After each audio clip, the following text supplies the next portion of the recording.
2 दिन की गिरावट के बाद फिर बढ़े कोरोना केस। 24 घंटे में मिले 2,82,000 नए मरीज।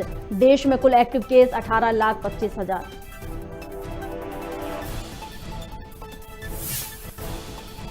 मौत के बाद भी इलाज के मामले में होगी जांच। बिलासपुर अस्पताल में हुई मरीज की मौत के मामले में 2 सदस्यीय जांच टीम गठित, 7 दिन में देगी रिपोर्ट।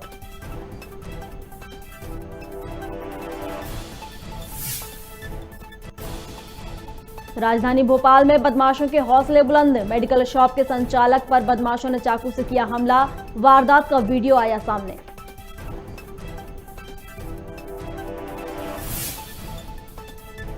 कटरीना के वापस लौटते ही इंदौर में फ्रंट फुट पर आए विकी कौशल। प्रोडक्शन टीम के साथ इंदौर के छावनी मैदान में खेला क्रिकेट, लगाए चौके और छक्के।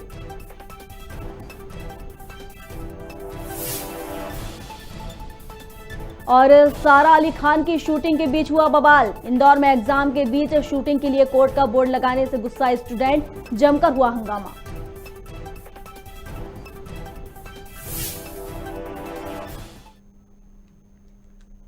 मैं हूं प्रियंका गुप्ता, खबर भारत देख रहे हैं आप। चलिए बढ़ते हैं खबरों की ओर। कोरिया जिले में किसानों की धान खरीदी और विभिन्न समस्याओं में हो रही देरी को लेकर भाजपा युवा मोर्चा ने कलेक्टर को ज्ञापन सौंपा है। किसान मोर्चा भाजपा प्रदेश अध्यक्ष श्याम बिहारी जायसवाल के नेतृत्व में ज्ञापन सौंपा गया है। वहीं इस मौके पर भाजपा के पदाधिकारी सहित कार्यकर्ता मौजूद रहे।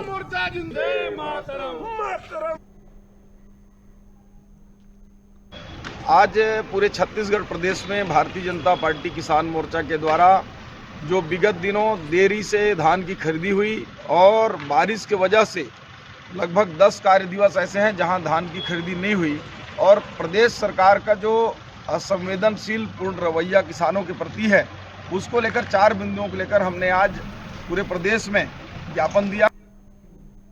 मध्य प्रदेश की राजधानी भोपाल में कमिश्नर प्रणाली लागू होने के बावजूद भी बदमाशों के हौसले बुलंद हैं। यहां बदमाशों ने मेडिकल दुकान संचालक पर चाकू से हमला कर दिया है और मौके से फरार हो गए हैं। दरअसल बदमाशों ने मेडिकल से दवाई खरीदी थी और संचालक द्वारा पैसे मांगे जाने पर चाकू से हमला कर दिया। वहीं पूरी वारदात का वीडियो सोशल मीडिया पर जमकर वायरल हो रहा है।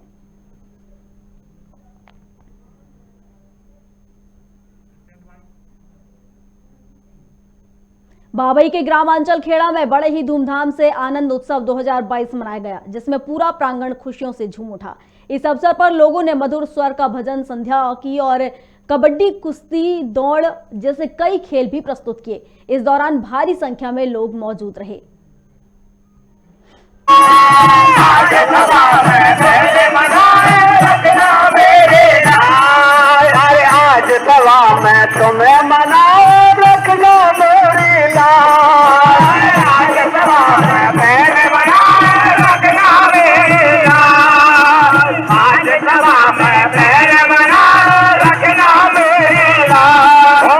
क्या कहना है? जय हो।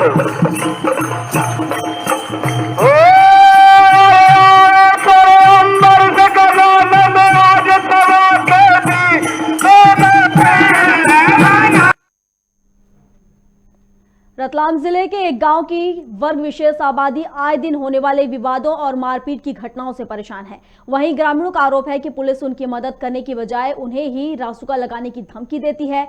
इन परिस्थितियों से परेशान होकर ग्रामीण गांव छोड़ने को तैयार हो गए हैं। वहीं ग्रामीणों ने जिला प्रशासन को ज्ञापन देकर न्याय की मांग की है।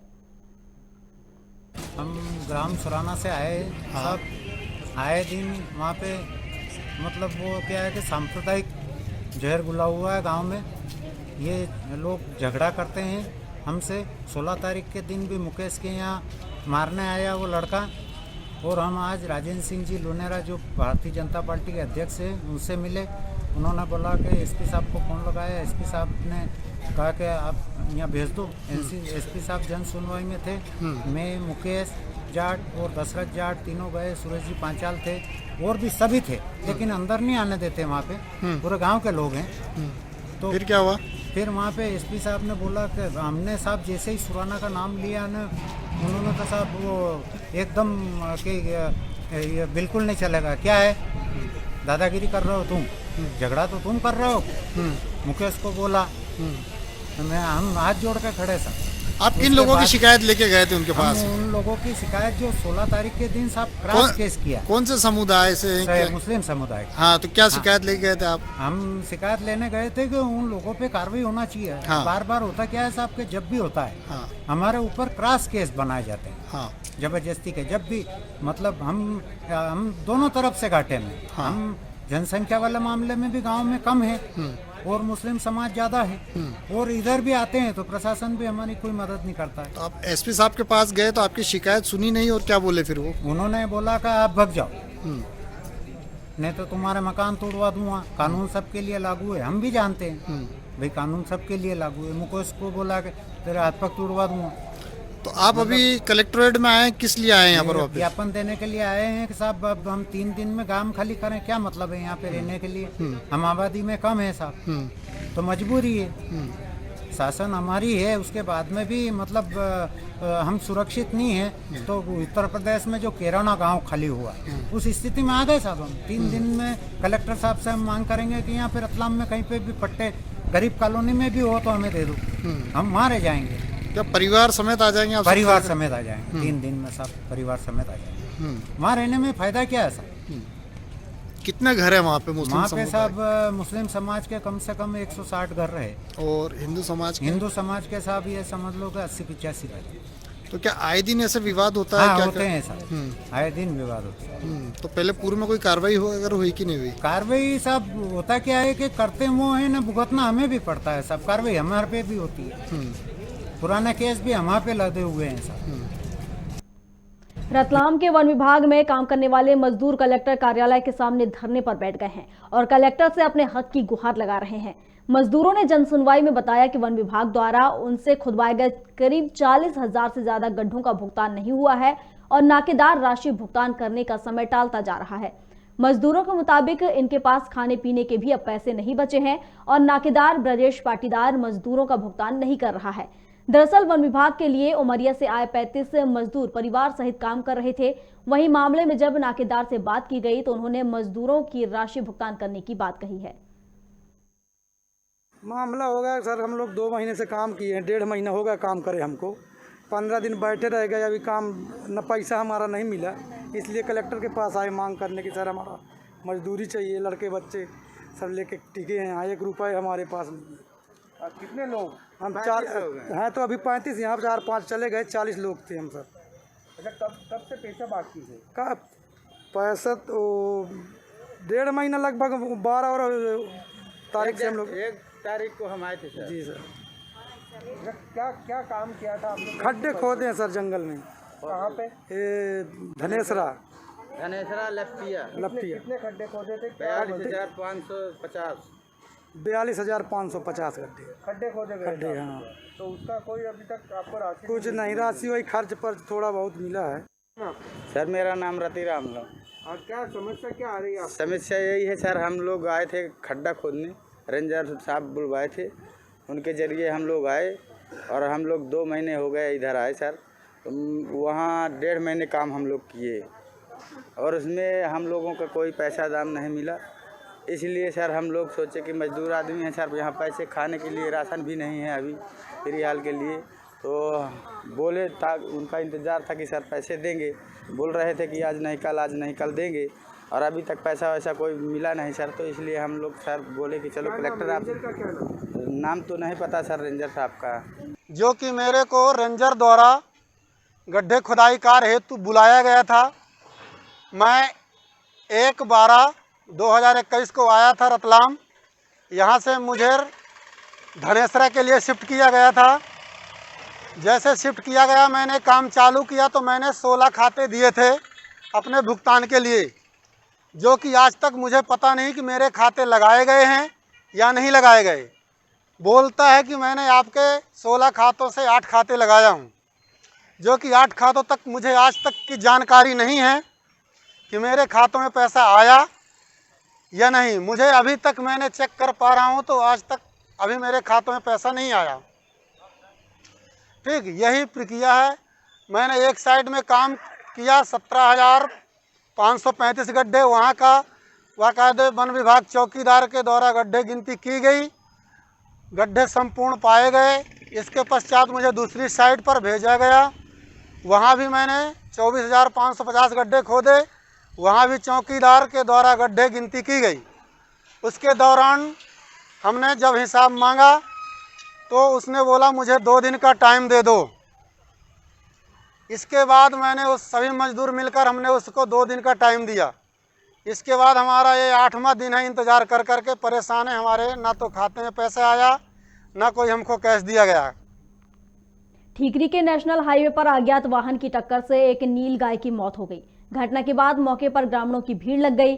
वहीं पुलिस ने घटना स्थल पर पहुंचकर ग्रामीणों को हटाया और घटना की जानकारी वन विभाग को दी।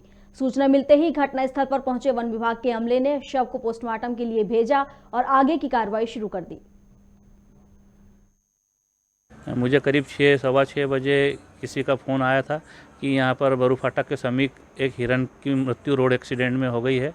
मैं तुरंत यहाँ आया। मौके पर पहुँचकर जब मैंने देखा घटना स्थल पर, तो वहाँ पर हिरन न होकर नील गाय थी और पूरे बरू फाटक ग्राम में यह अफवाह फैल गई कि यहाँ पर हिरन मरा हुआ, जबकि हिरन नहीं था, वह नील गाय है। और उसे अभी यहाँ से उठाकर ठीकरी पशु चिकित्सालय में सुबह उसका पीएम कराया जाएगा। उसके बाद उचित मेरे जो उच्च अधिकारियों द्वारा जैसा भी वो मिलेगा मुझे मार्गदर्शन, तो फिर मैं उसकी कार्रवाई करूँगा। अशोकनगर के पास घने कोहरे के कारण एक यात्री बस पलट गई। कोहरा इतना घना था कि वाहन चालक सड़क को देख नहीं पाया और यह हादसा हो गया। हालांकि हादसे के वक्त बस में बेहद कम यात्री सवार थे। बता दें कि यह बस इंदौर से ललितपुर जा रही थी, जो कि अशोकनगर के new bypass police control room के पास पलट गई। वहीं दुर्घटना में घायल हुए यात्रियों को इलाज के लिए भेजा गया अस्पताल।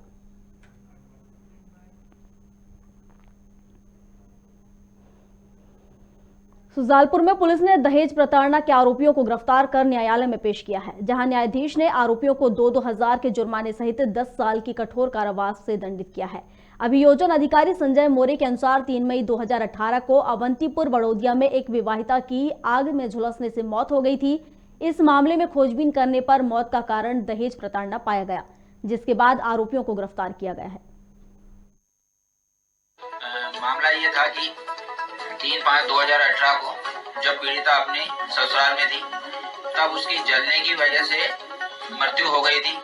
उसको किसने जलाया या खुद जली, इस बात की जांच मर्ग कायम होने के पश्चात तत्कालीन एसडीओपी द्वारा की गई और आरोपी गण के विरुद्ध फिर धारा 304B और 498A का प्रकरण दर्ज हुआ। बाद अनुसंधान न्यायालय में चालान प्रस्तुत किया गया। न्यायालय में अभियोजन साक्ष्य के दौरान आरोपी गण के विरुद्ध साक्ष्य सही पाए जाने से माननीय द्वितीय अपर सत्र न्यायाधीश सुजालपुर द्वारा आरोपी अनिल और क्षमाबाई निवासी पाडलिया को धारा 304B में 10 वर्ष का सश्रम कारावास और 498A में 2 वर्ष का सश्रम कारावास और 2 हजार रुपए के अर्थदंड से दंडित किया गया। प्रदेश भर में कोरोना के बढ़ते मामलों को लेकर लोगों में जागरूकता अभियान मेरा मास्क मेरी सुरक्षा की शुरुआत की है, जिसके तहत राज्य परिवहन मंत्री गोविंद सिंह राजपूत राजधानी भोपाल के ISBT पहुंचे, जहां उन्होंने बसों का निरीक्षण किया, साथ ही यात्रियों में मास्क वितरित किया। वहीं कोरोना से बचाव के लिए सावधानी बरतने की सलाह दी। वहीं मीडिया से बात करते हुए उन्होंने कहा कि कोरोना महामारी से लड़ने के लिए हमें मास्क को एक बड़े हथियार के रूप में इस्तेमाल करना होगा। साथ ही चेतावनी देते हुए कहा कि बिना मास्क के यात्री मिलने पर बस ऑपरेटरों के खिलाफ कार्रवाई की जाएगी। कोरोना महाबीमारी बहुत तेजी से फैल रही है और इसमें मास्क बहुत ही कंपलसरी है। मास्क ही कोरोना बीमारी से बचाव का उपाय है। हमारी बसों में हम चाहते हैं कि जो बस में यात्री बैठे वो यात्री आवश्यक रूप से मास्क लगाएं। हम देखते हैं, आप और हम बहुत सारे लोग जो प्लेन में जाते हैं, जब हम प्लेन में बैठते हैं, जहाज में बैठते हैं, तो एयर होस्टेज का उद्घोषण होता है कि सभी यात्री मास्क आवश्यक रूप से लगाएं। जो व्यक्ति मास्क नहीं लगाएगा उस पर कार्रवाई की जाएगी। यहाँ तक ये बात भी एयर होस्टेज हवाई जहाज में बोलती है। उस हवाई जहाज में बहुत सारे नेता, बहुत सारे उद्योगपति, समाजसेवी, बहुत वरिष्ठ लोग बैठे हैं, लेकिन वार्निंग बहुत ही सख्त दी जाती है। तो मेरा ये कहना है कि बस में बैठे हुए हर यात्री को मास्क आवश्यक लगाना चाहिए। मास्क नहीं लगाएगा तो बस मालिक पर कार्रवाई होगी। बस मालिक की जवाबदारी है कि वो बस के कंडक्टर की, बस के ड्राइवर की जवाबदेही है कि वो हर यात्री के लिए मास्क आवश्यक रूप से लगवाए। उसी लिए मैं स्वयं कई बसों को चेक कर रहा हूं, मास्क लगा रहा हूं, और मास्क लगाने की एक अभियान है, मास्क के लिए जागरूक करने का अभियान है। जागरूक हमारे सभी साथियों को आवश्यक रूप से होना पड़ेगा। भाई साहब, कांग्रेस पार्टी मुख्यमंत्री शिवराज सिंह चौहान ने पंचायत को प्रशासकीय अधिकार वापस दे दिए हैं, जिसके बाद भारतीय जनता पार्टी के प्रदेश कार्यालय में अंत्योदय समिति के कुछ कार्यकर्ताओं ने प्रदर्शन किया। प्रदर्शन के दौरान उन्होंने पंचायतों में की और कहा कि हम पिछले 7 सालों से चुनाव लड़ने की तैयारी कर रहे हैं, लेकिन सरकार हमारी राजनीति की हत्या कर रही है। सरकार कोरोना का बहाना बनाकर चुनाव नहीं करवाना चाहती है। 4 से दिक्कत ये आ रही है कि वर्तमान सरकार अगर इन सरपंचों को 4 दे देती तो ये ऑलरेडी जो पूर्व सरपंच है वो 7 साल सरपंची कर चुके हैं। संविधान में 5 साल का प्रावधान है, लेकिन 2 साल और कोरोना क्राइसिस मैनेजमेंट के नाम पर इनने 2 साल और उनको एक्स्ट्रा दे दिए गए हैं। इसके बाद अगर ये सरपंचों को 4 दे देते हैं तो आपको ये बात समझना होगी कि एक पंचायत में कम से कम 8 से 10 सरपंच के उम्मीदवार लड़ते हैं। अब ये वापस उस सरपंच को अगर 4 दे देते हैं और उसे वित्त अधिकार वापस प्रदान कर देते हैं तो वो निरंतर पंचायतों में भ्रष्टाचार कर रहे हैं। सरपंच आए दिन आप लोग पत्रकार बंधु छापते रहते हैं और हम देखते रहते हैं। कई सरपंचों को तो सरकार ने निरस्त कर दिया, बदहाल कर दिया, कई मंत्री सस्पेंड, ये सस्पेंड, सब सस्पेंड। तो ये भ्रष्टाचार करेंगे वापस से, ये जन हितैषी नहीं है। दूसरे जो उम्मीदवार हैं उनके मतों को प्रभावित करेंगे ये लोग। इनको चार्ज दे दिया वापस तो इनको चार्ज नहीं दिया जाए जब तक भी सरकार चुनाव ना करा, प्रशासक के हाथ में दे। यही निवेदन करने के लिए आए हैं। सरकार से बिल्कुल आपत्ति है, सरकार की गलती है, चुनाव में कोई विसंगति नहीं थी। उन्होंने 2014 का आरक्षण लगा के चुनाव करवा दिया तो कैसे होगा? ऑटोमेटिक लोग कोर्ट जाएंगे। मुख्यमंत्री जी को खुद को मालूम था कि लोग कोर्ट जाएंगे और चुनाव रुकेगा। उनकी मंशा नहीं थी चुनाव कराने की।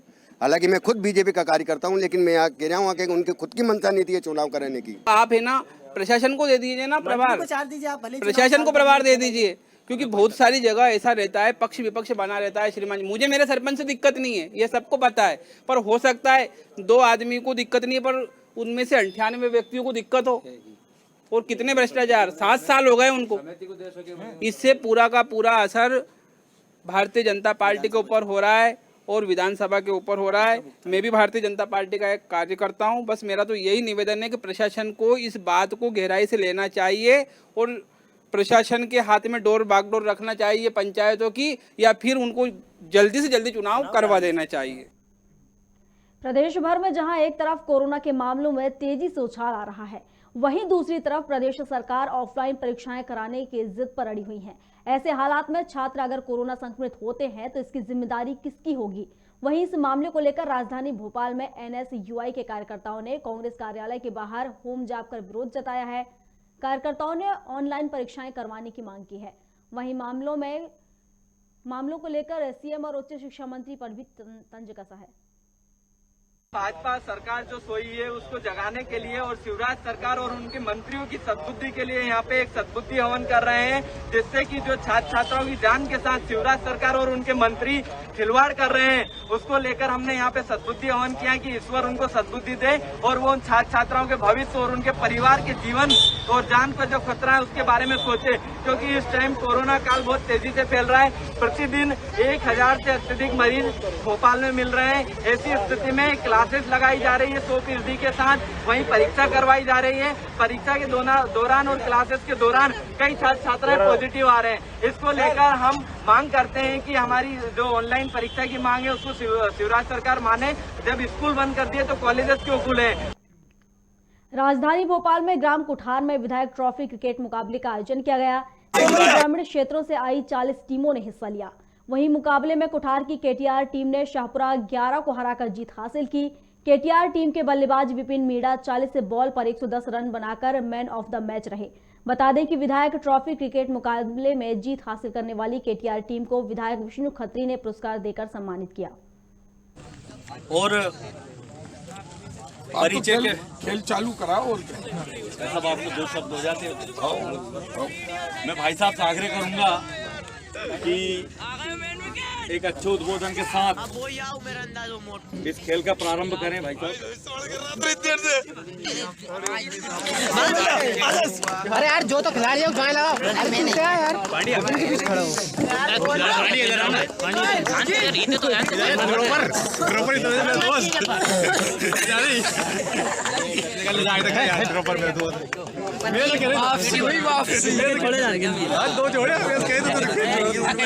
छोड़ा नहीं है मजाक में खेल रहा है